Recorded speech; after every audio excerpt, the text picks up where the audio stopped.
अवधूत चिंतन श्री गुरुदेव दत्त.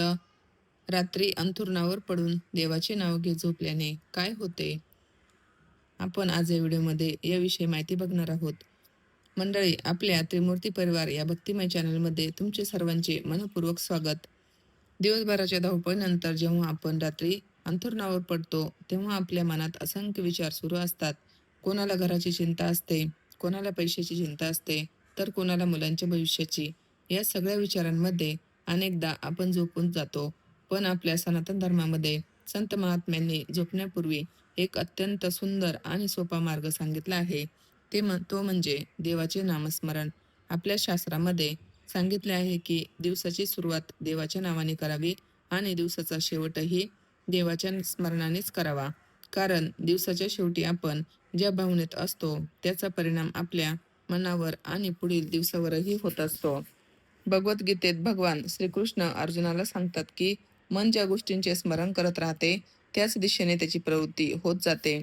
त्यामुळे ईश्वराचे स्मरण मनाला सात्विकतेकडे नेणारे मानले जाते. संत तुकाराम महाराज म्हणतात, नाम घेतल्या वाचून जीवाला खरी शांती मिळत नाही. याचा अर्थ परमेश्वराचे नाम हे मनाला स्थैर्य देणारे साधन आहे. संत नामदेव महाराजांनी आपल्या अभंगामध्ये नामस्मरणाला सर्वोच्च साधना म्हटली आहे. त्यांच्या मते देवाचे नाव मनापासून घेतल्यास भक्त आणि भगवंत यांच्यातील अंतर कमी होते. आता अक्कलकोटचे आपले स्वामी समर्थ महाराजही भक्तांना नेहमी ईश्वरावर विश्वास ठेवण्याचा आणि नामस्मरण करण्याचा उपदेश करत असतात. स्वामींच्या भक्तांचा अनुभव असा आहे की संकटाच्या काळात नामस्मरण केल्यामुळे मनाला धीर आणि श्रद्धा मिळते. मंडळी, येथे एक गोष्ट स्पष्ट सांगू इच्छिते. देवाचे नाव घेतल्याने प्रत्येक समस्या चमत्काराने लगेच नाहीशी होते असा कोणताही दावा धर्मग्रंथ करत नाहीत. पण श्रद्धेने केलेले नामस्मरण मनाला शांतता, संयम, धैर्य आणि सकारात्मक विचार देण्यास मदत करते. आणि जेव्हा मन शांत असते तेव्हा जीवनातील अडचणींना सामोरे जाणे अधिक सोपे होते.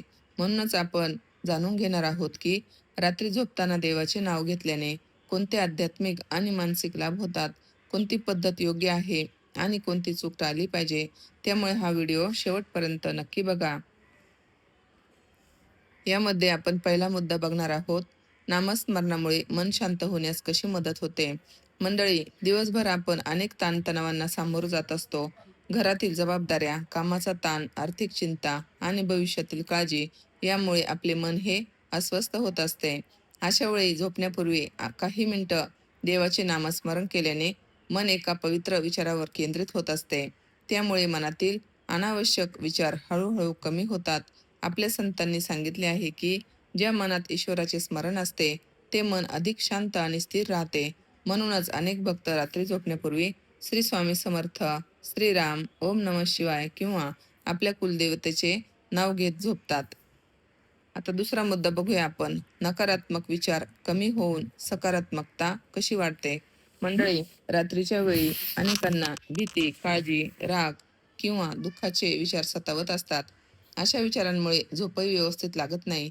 परंतु जेव्हा आपण श्रद्धेने देवाचे नाव घेतो तेव्हा मनात आशा, विश्वास आणि धैर्य निर्माण होण्यास मदत होते. नामस्मरणामुळे आपण देवावर विश्वास ठेवायला शिकतो. त्यामुळे निराशेऐवजी सकारात्मक विचार वाढू लागतात.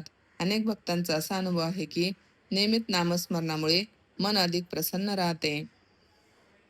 तिसरा मुद्दा बघूया, झोप आणि शांत प्रसन्न म्हणजे झोपताना अधिक शांत आणि प्रसन्न का वाटू शकते. झोपण्यापूर्वी आपण मोबाईल, टीव्ही किंवा तणावपूर्ण गोष्टींपासून दूर राहून देवाचे स्मरण केले तर मन शांत होण्यास मदत होते. त्यामुळे झोप अधिक निवांत लागू शकते. अर्थात झोपेवर अनेक गोष्टींचा परिणाम होतो, पण शांत मनामुळे चांगली झोप लागण्यास मदत होऊ शकते. त्यामुळे झोपण्यापूर्वी 2 ते 5 मिनिटे नामस्मरण करणे ही एक सुंदर सवय ठरू शकते. चौथा मुद्दा, सकाळची सुरुवात उत्साहाने कशी होते. रात्री ज्या भावनेने आपण झोपतो त्याचा परिणाम दुसऱ्या दिवसावरही होत असतो. जर आपण देवाचे नाव घेत झोपलो, मनात कृतज्ञतेची भावना ठेवून झोपलो, तर सकाळी मन अधिक प्रसन्न वाटू शकते. दिवसाची सुरुवात सकारात्मक विचारांनी झाली की दिवसातील कामेही उत्साहाने करण्याची प्रेरणा आपल्याला मिळत असते. आता पाचवा मुद्दा, देवाचे नाव घेताना कोणती भावना ठेवावी. ज्यावेळेस आपण देवाचे नाव घेत असतो तेव्हा मनात श्रद्धा, नम्रता आणि विश्वास ठेवायला हवा. नामस्मरण ही कोणतीही स्पर्धा नाही, किती वेळा नाव घेतले पाहिजे यापेक्षा किती प्रेमाने घेतले पाहिजे हे अधिक महत्त्वाचे आहे. देवाकडे काही मागण्यापूर्वी त्याने दिलेल्या आयुष्याबद्दल, कुटुंबाबद्दल आणि प्रत्येक दिवसाबद्दल त्याचे आभार मानावेत. कृतज्ञतेने केलेले नामस्मरण अधिक अर्थपूर्ण ठरू शकते. 6वा मुद्दा, कोणत्या देवाचे नाव घ्यावे? आता याचं उत्तर अगदी सोपं आहे. ज्या देवावर तुमची श्रद्धा आहे, त्या देवाचे नाव तुम्ही घेऊ शकता. आता आपले गुरु स्वामी समर्थ महाराज आहेत, तर आपण त्यांचं नाव घेऊ शकतो. तुमचं जी काही इष्टदेव असेल, तुमचा जो काही गुरु असेल, त्याचं तुम्ही नाव घेऊ शकता. भगवान श्रीकृष्ण, भगवान शिव, श्री गणेश, श्री दत्तात्रय भगवान आणि दुर्गा देवी किंवा आपल्या कुलदेवतेचे नाव तुम्ही घेऊ शकता. देव एकच आहे, फक्त त्यांची रूपे ही अनेक आहेत. त्यामुळे कोणतेही नाव घेतले ते एकाच देवापर्यंत पोहोचत असते. आता हे ज्याच्या त्याच्या श्रद्धेवर अवलंबून आहे. 7वा मुद्दा, झोपण्यापूर्वी करावयाची छोटी प्रार्थना. झोपण्यापूर्वी देवाला मनापासून नमस्कार करा आणि अशी प्रार्थना करा, हे प्रभू, आजचा दिवस सुखरूप पार पडू दिल्याबद्दल तुमचे मनपूर्वक आभार. माझ्याकडून जाणून बुजून किंवा नकळत काही चुका झाल्या असतील तर मला क्षमा करा. माझ्या कुटुंबावर, माझ्या प्रियजनांवर आणि सर्व सृष्टीवर तुमची कृपादृष्टी राहू द्या. मला चांगले विचार, चांगले कर्म आणि सदैव तुमचे स्मरण करण्याची शक्ती द्या. अशी प्रार्थना मनाला समाधान देते. आता 8वा मुद्दा, मोबाईल वापर, राग आणि द्वेष का टाळावा? बघा, आजकाल म्हणजे मोबाईलचं खूपच फॅड वाढत आहे आणि आपण झोपण्यापूर्वी मोबाईल हा वापरत असतो. त्यामुळे मन सतत अस्वस्थ राहू शकते. म्हणून झोपण्याच्या काही मिनिटे आधी मोबाईल हा बाजूला ठेवावा.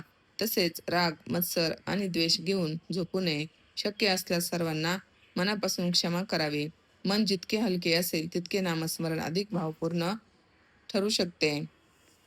आता 9वा मुद्दा, सर्वांच्या कल्याणासाठी सर्वात प्रार्थना करायची आहे. मंडळी, नामस्मरणाचा शेवट फक्त सर्वांसाठी, स्वतःसाठी प्रार्थना करू नका. आपल्या कुटुंबासाठी, मित्रांसाठी, आजारी व्यक्तींसाठी, देशासाठी आणि संपूर्ण जगाच्या कल्याणासाठी प्रार्थना करा. सर्वे भवन्तु सुखिनः, सर्व सन्तु निरामया, सर्व भद्राणि पश्यन्तु मा कश्चिद दुःखभाग् भवेत्. या प्रार्थनेचा अर्थ असा होतो, सर्वजण सुखी राहोत, सर्वजण निरोगी राहोत, सर्वांचे कल्याण हो. तर मंडळी, असं आपण या व्हिडिओमध्ये बघितलं की झोपण्यापूर्वी नामस्मरणाचे कोणते कोणते फायदे आहेत. जर तुम्हाला हा व्हिडिओ आवडला असेल तर नक्कीच लाईक करा, शेअर करा आणि सबस्क्राईब करायला विसरू नका आणि कमेंटमध्ये लिहा श्री स्वामी समर्थ. तर भेटूया अशाच नव्या व्हिडिओसह पुन्हा. तोपर्यंत सर्वांना श्री स्वामी समर्थ. अवधूत चिंतन. श्री गुरुदेव दत्त.